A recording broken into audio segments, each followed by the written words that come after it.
Hello there, everyone. This is Cheryl Ann. Today is Wednesday, March 25th. And as I was sitting in here this afternoon, I realized I have not done, I've not done a complete flip through of. This is my altered book, memory book that I did for my dad's family, my dad's lines. He researched his male line, but he never did any of the females. And shame on him, because the females are a lot more interesting than his stuffy old Connecticut farmers. His male line, the female lines were very interesting. So, I started doing that. I got into genealogy when I started researching thoroughbred pedigrees, because when I grew up, my great uncle, my grandmother's brother, was a trainer, and we went to all the tracks in Southern California. We went to Santa Anita and Del Mar and Hollywood Park, and at Del Mar, he used to take his horses out to the ocean and let them frolic in the surf, which you cannot do anymore. But I'm very familiar with my maternal side. My father's side, no, because we lived here in California and they lived in Connecticut, and I kind of sort of remember a train ride to Connecticut when I was 4, only because there are pictures of it. But so I wanted to do something to leave to our daughter. Our son has done quite a bit of research, and he's actually contacted cousins in both Connecticut and Florida. So I did have this one. I have 3 family Bibles, and this one, see, my maiden name is Osborne, and so these are copies. These are not my originals. I would never cut up my originals. But these are copies of marriages. So I put those on the first page. And like I said, this is from an altered book. And I would not do another altered book because I actually ran out of space. So these are births, and there are 2 sets of twins in this one family. There's 2 girls and then the 2 brothers. And the 2 brothers, see, one of my great grandfathers was Zachary Taylor Osborne, and then his brother was Millard Fillmore Osborne, named after presidents, of course, because that's what they did in those days. I have some photos. Again, these are copies from the farm. It says an old ice house. Now remember, this is Connecticut, because my father's line, his meal line, they lived in Connecticut for 300 years. He was the first one to come out west. Here's some more births. Some of these have pockets for some things. Here's some. I do have a lot of old. I have stuff going back. This is 1881. I have stuff going back to the 1860s. So I'm fortunate to have all those, and they are locked in the safe. So this is what I did. Here's a tax bill. This is 1881. Here is 1879. Here's a fishing license. That would be for my paternal grandfather, and there he is. He's the one that I have 2 of his journals from 1906.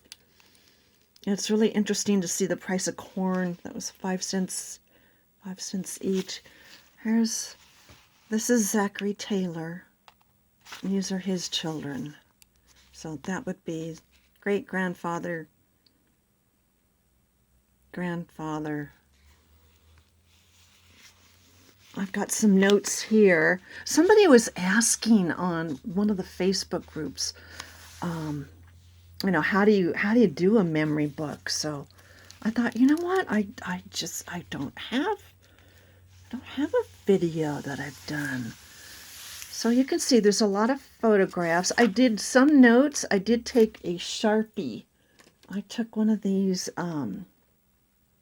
see the Sharpie Permanent. This is the fine tip. So I did make some notes that way. This is one of the old family homes. Apparently, one of my line married into the Hickok. Yes, the Hickok line. Yes, that one. He was a cousin. And they inherited, they call it the old Hickok house there in New Canaan, Connecticut, which was sold and then sold again. And but I keep looking for it on Zillow. I think I found it a couple times. This is my one of my great grandfathers from, he and his 3 brothers came from Havana, Cuba. He was the dentist and the other 2 were doctors. It's one of my great grandmothers. I don't want to bore you with all the people, but you can see how I've decorated it. And again, here is this, that's an envelope, which I have put some washi tape on.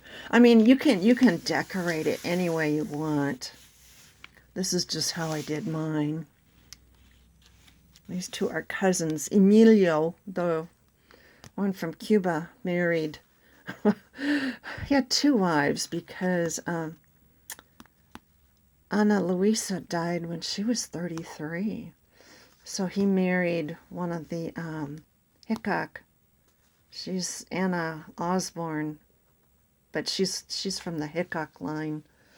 So again, this is my paternal grandmother. I love to see, look at these dresses, look at their clothing. Oh my goodness, don't you love it? And just some family photos, but you can see, I kept it, well, there's not a whole lot of decorations. This is the old Hickok house. Later owned by Valentine, and it's on Valley Road in New Canaan, Connecticut, the Hickok Osborne Valentine house, which is ironic because my birthday's on Valentine's Day. Kind of funny. History has a way of making fun of us sometimes. Oh, so an old car. My dad and his cousins in a car. Homes. More things. More photographs. More papers that I put in a large envelope. I even wrote down some of the pedigree stuff. Yeah, I started with thoroughbreds because I was just fascinated by thoroughbred pedigrees. And Quad, my off-the-track thoroughbred. Yeah, so great-great-grandson of both Secretariat and Affirmed. 7 races, he never won a thing. So just some more. These are deaths in the family, in this family. You can see they've all been documented. When I started doing my family research, I started writing. I kept track of 2 things. Number 1 was, I always made sure I had at least 2 sources before I entered it into my notes. And then I also kept a map so I could map out where they had been. Fortunately, my dad's family, they all stayed in Connecticut. My maternal grandfather's family, however, they kept naming their sons after the fathers, and they moved so much. I finally just threw up my hands and I said, I can't do this. I need a professional. So that is the altered book that I did. And yeah, with the altered book, so you do get the kind of wavy, you get those wavy lines, because what I did was I glued, these are pretty thick. I think I've glued 2 or even 3 together. And you know, when I think I used the gel medium, but even then, see, it warps. And you know what? I don't mind it. I kind of like it because it does make it look older, or old. But that's how I did mine. And I need, now that I'm home, well, I'm retired anyway, so it's like, no big deal. But now that I'm home, I really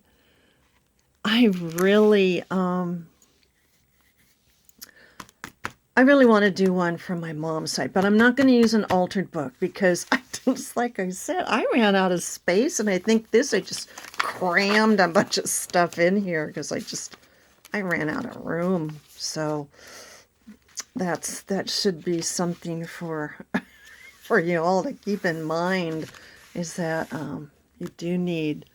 See, I even have a map here. This is Fairfield County. They moved all over this one county in Connecticut. But, you know, they didn't move far. My dad was the first of his direct mail line, going back to 1632, when the original Osborne came from England. He was the first of his direct mail line to move west to California. The other ones they're still in Connecticut. So anyway, I just wanted to share that because, like I said at the beginning, you know, I realized I had never really done a complete flip through of this. The cover this is it's a hardcover book. I just glued some things on the front. I made photocopies of some letters and documents, and I did glue them on. This one got a little bent, but you know what? That's okay because this is supposed to be old. And the back I just did the same thing. So that's how I did mine. I think on the front that was just muslin, just plain muslin. Then I glued things on top of it. So I really adore this, and I am going to give it to our daughter. So that's how I did mine. If you have any questions, please leave them and I'll get back to you. That's all for today. We're all well here. We're hanging in there. Our daughter stopped by, and we had a yard visit. We were in chairs 6 feet apart in the front yard this afternoon. She stayed for about 3 hours. So it was good to get out. But now we have a storm coming in, and it got really cold and chilly. So until next time, bye for now.